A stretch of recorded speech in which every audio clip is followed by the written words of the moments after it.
বরিশাল শিল্পকলা একাডেমিতে অনুষ্ঠিত হলো বিকাশ ও বিশ্ব সাহিত্য কেন্দ্রের বই পড়া কর্মসূচি। ২০ মে সোমবার সকালে নগরীর ৯টি বিদ্যালয়ের শিক্ষার্থীদের হাতে বই তুলে দিয়ে এ কর্মসূচির উদ্বোধন করেন বরিশালের জেলা প্রশাসক শহীদুল ইসলাম। এ সময় শিক্ষার্থীদের বই পড়ার প্রতি মনোযোগী হতে আহ্বান জানান তিনি। বিশ্ব সাহিত্য কেন্দ্রের যে কর্মসূচি, এটা আমাদের শিক্ষার্থীদের জন্য একটি বড় সুযোগ। অনুষ্ঠানে ৪৫০ জন শিক্ষার্থীর অংশগ্রহণে একটি কুইজ প্রতিযোগিতার আয়োজন করা হয়। এতে ৪০ জন বিজয়ীকে পুরস্কার ও সনদ বিতরণ করেন জেলা প্রশাসক। পুরস্কার পেয়ে উচ্ছ্বাস প্রকাশ করেন শিক্ষার্থীরা। আমার এই স্যারদের বক্তব্য খুবই ভালো লেগেছে এবং এটা আমার জীবনের প্রথম একটা অভিজ্ঞতা।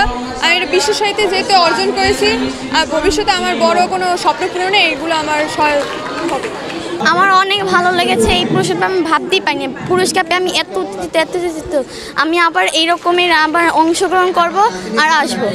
তো বড় বড় মানুষের সাথে আমরা দেখতে পাই, অনেকে তো তাও এই যে বললো বিশ্ববিদ্যালয় থেকে করে দেখতে পায় না, তাদের দেখাই পায় না। তো আমরা সেই সামনাসামনি তার দেখা পাইছি, তার কাছ থেকে বই নিলাম, আমি খুবই খুশি। আয়োজকরা জানান, প্রায় ১ দশক সময় ধরে বিশ্ব সাহিত্য কেন্দ্রের মাধ্যমে প্রায় ৩.৫ লাখ বই সারা দেশে ছড়িয়ে দিয়েছে বিকাশ। তারা বলেন, ভালো বইয়ের কোনো বিকল্প নেই, তাই ছোট বড় সবাইকে বই পড়ার তাগিদ দেন এই কর্মকর্তারা।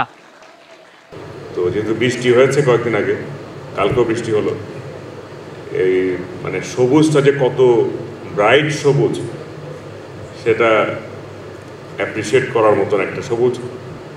আর তার সাথে আজকে যারা বসে আছে আমার প্রথম সারির, এরা সবুজ পোশাক, তার পরের সারির সবুজ পোশাক, সবুজে সবুজে একদম শ্যামল হয়ে গেছে। তো সবাইকে আমার আন্তরিক শুভেচ্ছা। এই উৎকর্ষ কার্যক্রমের 3টা শক্তির সমন্বয় হচ্ছে। ছাত্রছাত্রীরা যদি অ্যাটেনশন পে করো, তাহলে আমি প্রশ্ন করবো তোমাদেরকে, এবং আজকের অ্যাড্রেসটা বা বক্তব্যটা তোমাদের উদ্দেশ্য করে। তো 3টি শক্তির একটা শক্তি হচ্ছে বিশ্ব সাহিত্য কেন্দ্র, দ্বিতীয় শক্তি হচ্ছে বিকাশ বিবেক, আর তৃতীয় শক্তি কারা? তোমরা বলো কারা? তাহলে তোমরা নিজেরাই জানো যে তৃতীয় শক্তি, এবং সেটাই হলো মূল শক্তি এই উৎকর্ষ কার্যক্রমের। তোমরা শিক্ষার্থী। অনুষ্ঠানে অন্যান্যদের মধ্যে উপস্থিত ছিলেন বিকাশের chief external and corporate affairs officer Monirul ইসলাম।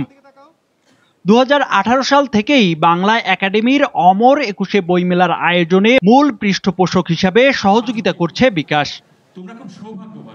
এছাড়া স্কুলের শিক্ষার্থীদের সারা দেশে বাংলা ও ইংরেজি মাধ্যমে ৫০০টি স্কুলে প্রতি বছর ২০,০০০ copy graphic novel series Mujib বিতরণ করেন এ প্রতিষ্ঠানটি। শিক্ষা কার্যক্রমকে আরও সম্প্রসারিত করতে ২০১৯ সাল থেকে যশোরের বিশেষায়িত স্কুল প্রয়াস এর শিক্ষার্থীদের বাৎসরিক শিক্ষা খরচও বহন করে আসছে বিকাশ। মুজিবুর রহমান নাহিদ, মতবাদ ডিজিটাল, বরিশাল।